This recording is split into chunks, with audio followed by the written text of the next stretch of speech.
سرخط خبرها. در ناحیه باباجان غفوروف پسر پدرش را با کارد کشته است. زنکی خود و 4 کودکش را به دریا پرتافته بود. 20 سال حکم زندان گرفت. در تاجیکستان تحصیل در کالج ها 1 سال کم شد.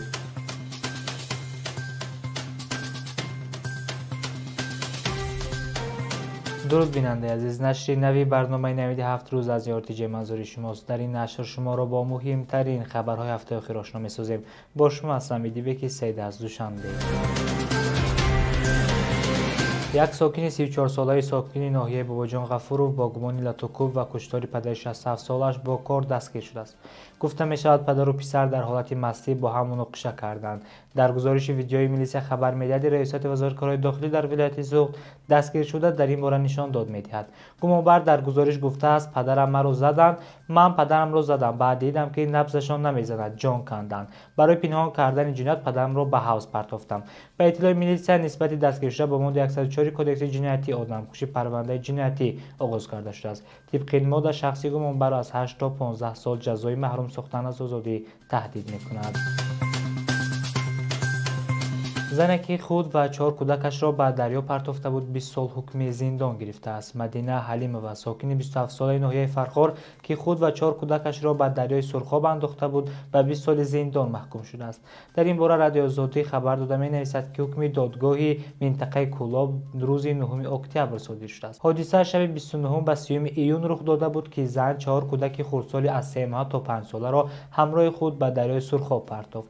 هر 4 کودک غرق شدند و خود زن زنده ماند. جسد 3 طفل را پیدا کردند اما 4می تا حال پیدا نشده است.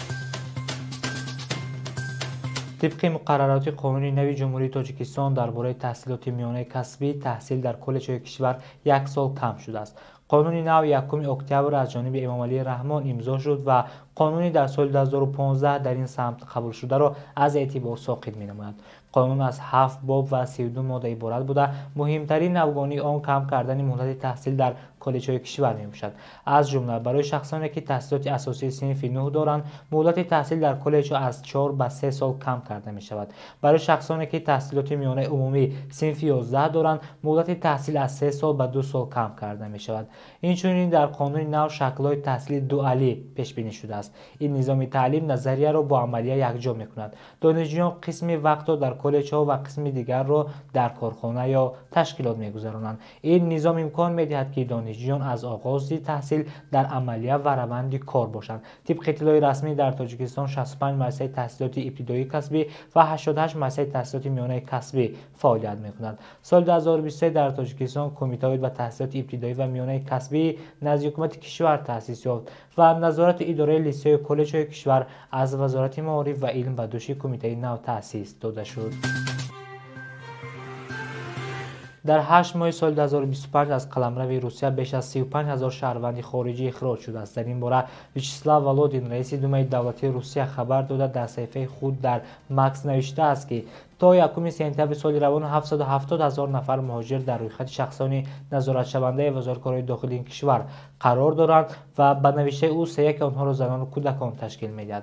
با گفته ولودین آنهایی که اسمشان در رویخط مذکور است حق ندارند در روسیه شهادتنامه رانندگی گیرند یا ماشین رانی کنند، با خرید یا فروش ماشین یا خانه مشغول شوند، عائله برپا کنند، حساب بانکی کشند و یا پول انتقال دهند و پولهای خود را در بانک استفاده کنند. رئیس پارلمان روسیه گفته است در صورت پیش از ترک روسیه به مقامات این کشور معلومات درخواست شده را پیشنهاد نکردند مهاجر را زوراً بعد ستانیدن جریمه و با مهر اخراج به مهلت 5 سال از این کشور بیرون کرده می‌شوند.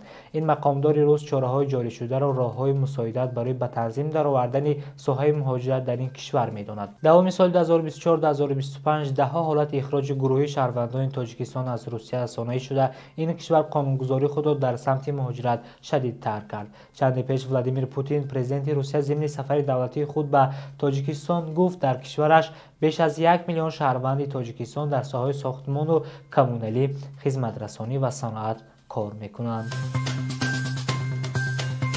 در اتحادیه اروپا قاعده‌های نوی ورود و خروج شهروندان کشور سوم به عمل درآمد. شروع از 12 اکتبر در اتحادیه اروپا سیستم به قیدگیری الکترونی شهروندان کشور سوم به عمل درآمد. سیستم به قیدگیری الکترونی ورود و خروج به شهروندان کشور سوم که از سرحدهای 29 کشور اروپایی در حدود منطقه شنگن برای تا 90 روز در دوام 6 ماه عبور می‌کنند تطبیق می‌شود. سیستم سند و جای ورود و برآمدن اینچنین تفصیلات رد شدن ورود را ثبت می‌کند. پس از ورود اول ثبت نام از جمله پیشنهاد معلومات بیومتری، عکس و ایزی انگشت و نسخه الکترونیک شناسنامه لازم است. کشورهای اروپا تدریجاً این سیستم را در طول 6 ماه از 12 اکتبر جاری می‌کنند. از 10 اپریل سال 2026 سیستم مذکور سیستم موجوده را که طبق آن سرحدبانان به شناسنامه‌ها مهر می‌گذارند کاملاً عوض می‌کند. کمیسیون اروپا اظهار داشت که سیستم نو در مبارزه با مهاجرت غیرقانونی و ثمراناک‌تر معین کردن اشخاصی که از مهلت گذشتند این چنین حالت‌های قلبکی حجت‌ها کمک خواهد کرد. مهاجرت به کشورهای پیشرفته به خصوص اروپا و کره جنوبی از کارگر زباندانی و ملکه کاری طلب می‌کند. اگر می‌خواهید ملکه‌های کسبیتان را رشد داده وابسته به یافتن جای کار و یا پیش از سفر به خارج مشورت گیرید، مرکزهای کسب آموزی و خدمت رسانی در یخچال منطقه تاجیکستان کورس‌های کسب آموزی به طلبات بازار مهنت جوابگو را پیشنهاد می‌کند. کورس‌ها از 2 هفته تا 3 ماه دوام می‌کنند و کاملا رایگان می‌باشند. مرکزهای کسب آموزی 21 کورس را پیشنهاد می‌کند و همه شهروندان از 16 ساله بالا می‌توانند در آنها اشتراک کنند. ختم کنندگان صاحب سرتیفیکات‌های بین‌المللی می‌شوند و به آنها در بازار داخلی و خارجی از جمله بریتانیا کبیر، آلمان، کره جنوبی و امارات متحده عرب جای کار پیشنهاد کرده می شود. همه خدمت رسانی‌ها در مرکزها در دایره لایحه بهترسازی ملکه‌های کسب آموزی و امکانات‌های با کار تامین‌شوی وزارت مهنت، مهاجرت و شغل اهالی و بانک آسیای رشد پیشنهاد می‌گردند. رقم‌ها برای تماس در زیر اکران‌های شما. بیننده عزیز این برنامه 97 روز بود. با ما باشید و ما رو در شبکه‌های اجتماعی پیگیری نمایید. خیر.